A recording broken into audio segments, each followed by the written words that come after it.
તો વિદ્યાર્થી મિત્રો, આજે વાત કરીશું વાર્ષિક પરીક્ષાનું પેપર ધોરણ 7 અને વિષય સામાજિક વિજ્ઞાનનું 100% નવી બ્લુપ્રિન્ટ સાથેનું પેપર સોલ્યુશન જોઈશું.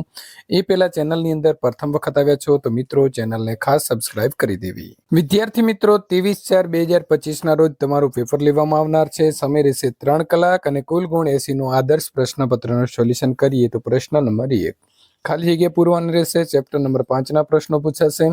મુલતાન અને સિંધમાં તો લંઘા અને અરગુન જાતિઓનું આધિપત્ય હતું. અહોમ ભાષાની અંદર રચવામાં આવેલી બુરંજી ઐતિહાસિક કૃતિ હતી. જનજાતિના સભ્યો જે છે તે કબીલાઈ પ્રથાથી એકબીજા સાથે જોડાયેલા હતા. ગઢ કટંગા રાજ્ય તો એ હાથીઓના વેપાર દ્વારા પુષ્કળ ધન મેળવ્યું હતું. અથવા તો અહોમ સમાજ અત્યંત તો સુસંસ્કૃત સમાજ હતો. ડાંગ દરબાર ગુજરાતની અંદર મિત્રો ખાલી જગ્યામાં દર વર્ષે ડાંગ દરબાર યોજાય છે તો ડાંગમાં.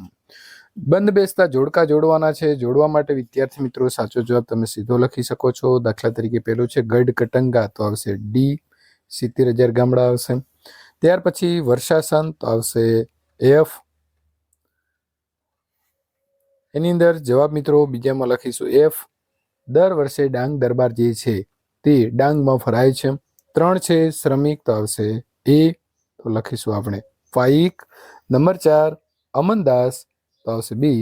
સંગ્રામ સાની જે છે તે તેણે પદવી ધારણ કરી હતી. ત્યાર પછી આગળના જોડકા જોઈશું. તો વિદ્યાર્થી મિત્રો પહેલો પ્રશ્ન છે સંત કબીર, તો સાચો જવાબ આવશે ડી એટલે કે 4 નંબર. બીજક કવિતા સંગ્રહના રચયિતા. ગુરુ નાનક તો આવશે સી. શીખ ધર્મના સ્થાપક એટલે આપણે મિત્રો અહીં જે છે બીજામાં સી લખીશું. નંબર 3 તુલસીદાસ તો આવશે રામચરિત માનસના રચયિતા એટલે કે ઈ. નરસિંહ મહેતા તો જવાબ આવશે પ્રભાતિયાના રચયિતા એટલે કે બી. પ્રશ્ન નંબર 2 માગ્યા મુજબ જવાબ આપો. દરેકનો 1 ગુણ છે. વિદ્યાર્થી મિત્રો અહીં તમને ચિત્ર પણ આપવામાં આવશે અને ચિત્રને તમારે ઓળખી અને તેમનું નામ લખવાનું છે. દાખલા તરીકે અહીં ચૈતન્ય મહાપ્રભુ જે છે તેમનું ચિત્ર આપેલું હશે અને પ્રશ્ન હશે કે બંગાળમાં હરિબોલનો મંત્ર ગુંજતો મેં કર્યો હતો તો કોણ આવશે? ચૈતન્ય મહાપ્રભુ. ભારતની અંદર સૂફી મત ફેલાવનાર સૂફી સંત કોણ હતા? તો આવશે મોઇનુદ્દીન ચિશ્તી. ગુજરાતી ભાષાના આદિકવિ કોણ છે? તો નરસિંહ મહેતા. હું મહારાષ્ટ્રના ભક્તિ આંદોલનનું મુખ્ય કેન્દ્ર હતું તો આવશે પંઢરપુરનું વિઠોબા મંદિર. મારા ગુરુ સમર્થ રામદાસ હતા તો મહારાજ શિવાજી. નીચે આપેલા પ્રશ્નોના સંક્ષિપ્તમાં જવાબ આપવાના છે. શાસ્ત્રીય નૃત્ય વિશે માહિતી આપો. ભરતનાટ્યમ તો ભારતની પ્રચલિત નૃત્ય શૈલીમાં ભરતનાટ્યમ સૌથી પ્રાચીન છે. તમિલનાડુ રાજ્યની તાંજોર જિલ્લો એ ભરતનાટ્યમ નૃત્યનો ઉદ્ભવ સ્થાન મનાય છે. ભરતનાટ્યમનો મુખ્ય આધાર ભરત મુનિ રચિત જે નાટ્યશાસ્ત્ર અને નંદિકેશ્વર રચિત અભિનય દર્પણ નામનો ગ્રંથ છે. નંદિકેશ્વરે પોતાના અભિનય દર્પણ ગ્રંથમાં ભારતના મુખ્ય શાસ્ત્રીય નૃત્ય તરીકે ભરતનાટ્યમની વિશદ ચર્ચા કરી છે. બરસાનામાં હોળીને કયા નામે ઓળખવામાં આવે છે અને શા માટે? તો બરસાનામાં હોળીને લઠમાર હોળી તરીકે ઓળખવામાં આવે છે.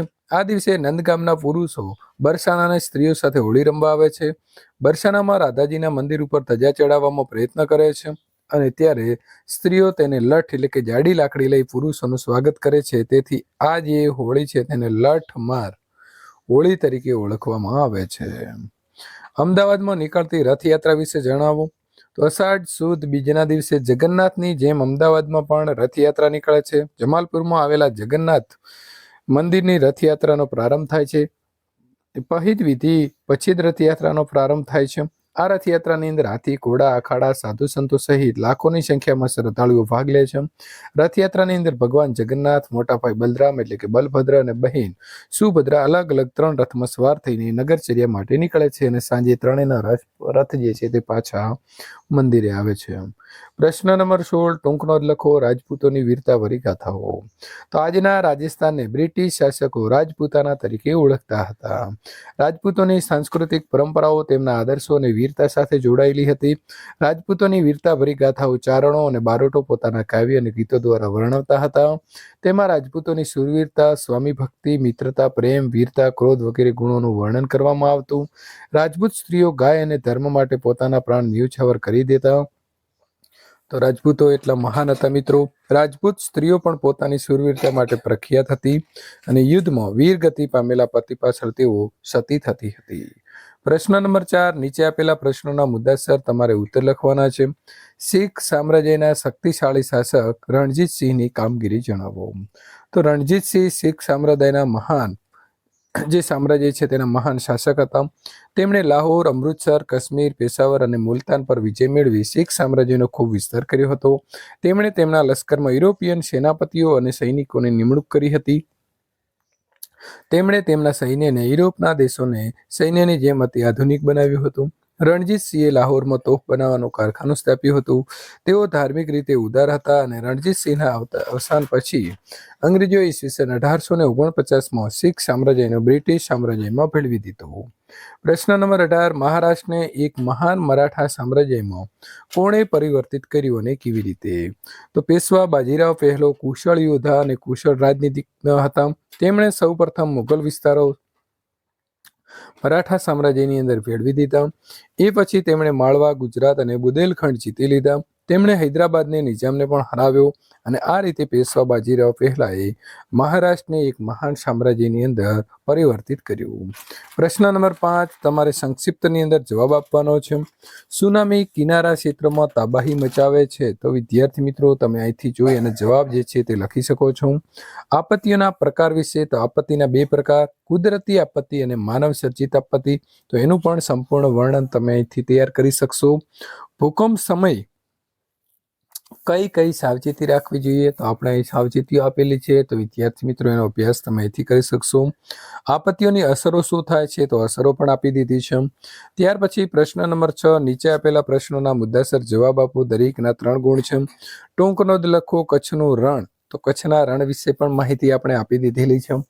જંગલોનું આર્થિક મહત્વ શું છે? તેની સાથે સાથે પર્યાવરણીય મહત્વ પણ મિત્રો તૈયાર કરી દેવું. સહારાના રણના વનસ્પતિ અને પ્રાણી જગત વિશે તમારે અહીં લખવાનું છે. વિદ્યાર્થી મિત્રો તમે લખી શકશો અહીંથી જોઈને. ભારતના નકશાની અંદર આટલો જે છે તે વિદ્યાર્થી મિત્રો તમારે નકશાની અંદર દર્શાવવાનું છે. લદ્દાખ, તો ભારત માતાનું જે માથું છે તો સૌથી ઉપરનો જે ભાગ છે ત્યાં આપણે લદ્દાખ દર્શાવીશું. કચ્છનું રણ, તો બનાસકાંઠાની બાજુમાં. નર્મદા નદી, તો છત્તીસગઢ, ત્યાર પછી મધ્યપ્રદેશ થઈ અને ગુજરાતથી અરબ સાગરને મેળવીશું. આંદોમાર નિકોબાર દ્વીપ સમૂહ, તો બંગાળના ઉપસાગરમાં જે આવેલા ટાપુઓ છે તે. સાબરમતી નદી, તો મિત્રો રાજસ્થાનમાં થઈ અમદાવાદ થઈ અને સીધી આપણે અરબ સાગરમાં મેળવીશું. પ્રશ્ન નંબર 8, નીચેના વિધાનો ખરા છે કે ખોટા? સરકારે ભ્રૂણ હત્યા વિરોધી કાયદો બનાવ્યો છે, તો ખરું. બિહારમાં મહિલાઓએ દારૂબંધી કરાવવા માટે સરકાર સામે આંદોલન કર્યું, તો ખરું. ભારતમાં દર 10 વર્ષે વસ્તી ગણતરી થાય છે, તો ખરું. વનિતા ગાયકવાડે એટલે કે મિત્રો સરિતા, અહીંયા આવશે સરિતા ગાયકવાડે કારકિર્દીની શરૂઆત ખેલ મહાકુંભથી કરી હતી, તો ખરું. માગ્યા મુજબ જવાબ આપવાનો છે. આપણા દેશમાં પ્રથમ મહિલા વિદેશ મંત્રી કોણ હતા અને તેમણે નાની ઉંમરે ગૌરવ પ્રાપ્ત કર્યું હતું? તો મિત્રો અહીં પણ કદાચ એમનું ચિત્ર આપેલું હોય તો તમારે ઓળખીને લખવાનું છે. સાચો જવાબ જે છે તે આવશે સુષ્મા સ્વરાજ. અથવા તો આપણા દેશના પ્રથમ મહિલા વડાપ્રધાન કોણ હતા કે તેમણે કયો ભવ્ય વિજય હાંસલ કર્યો હતો? તો આવશે શ્રીમતી ઇન્દિરા ગાંધી અને 1971ના પાકિસ્તાનના યુદ્ધમાં વિજય મેળવ્યો. વિશ્વમાં સ્વર સામ્રાજ્ઞી તરીકે કોણ ઓળખાય છે અને કેટલા ગીતો ગાયા છે? તો આવશે લતા મંગેશકર. 40,000 કરતાં વધારે ગીતો ગાયા છે. ભારતીય મૂળના કયા અવકાશ યાત્રીનું નામ અવકાશ સાથે હંમેશા જોડાયેલું રહેશે? તો આવશે કલ્પના ચાવલા. ભારતના પ્રથમ મહિલા રાષ્ટ્રપતિ કોણ છે? તો આવશે પ્રતિભાસિંહ પાટીલ. મુદ્દાસર જવાબ લખવાના છે. દરેકના વિદ્યાર્થી મિત્રો 3 ગુણ છે. લોકશાહીમાં સંચાર માધ્યમો કેમ ઉપયોગી છે? તો એ લખીશું. સંચાર માધ્યમોનો ઉપયોગ કેવી રીતે કરશું? તો એનો પણ જવાબ આપ્યો છે. ટીવીના ફાયદાઓ જે છે તે જણાવો. અથવા તો તમારે બજારની જરૂરિયાત વિશે પણ તમે પ્રશ્ન તૈયાર કરી શકો છો. પ્રશ્ન નંબર 10, ગ્રાહક કોને કહેવાય અને ગ્રાહકને મળેલા અધિકારો? તો વિદ્યાર્થી મિત્રો આપણે અહીં લખવાના છે, જેના 3 ગુણનો પ્રશ્ન પૂછાશે. ત્યાર પછી આગળ વાત કરીશું. બજાર જે છે એ બજારના પ્રકાર જણાવી તેની જરૂરિયાતો તમારે સમજાવવાની છે. અથવા તો ટૂંક નોંધ લખો. મોહલ્લા બજાર એટલે શું? તો વિદ્યાર્થી મિત્રો આ પ્રકારનું મોસ્ટ ટાઈમ બી પ્રશ્નપત્ર બીજા વિષયના મેળવવા માટે અહીં આપેલી એન્ડ સ્ક્રીન ઉપર ક્લિક કરી શકો છો.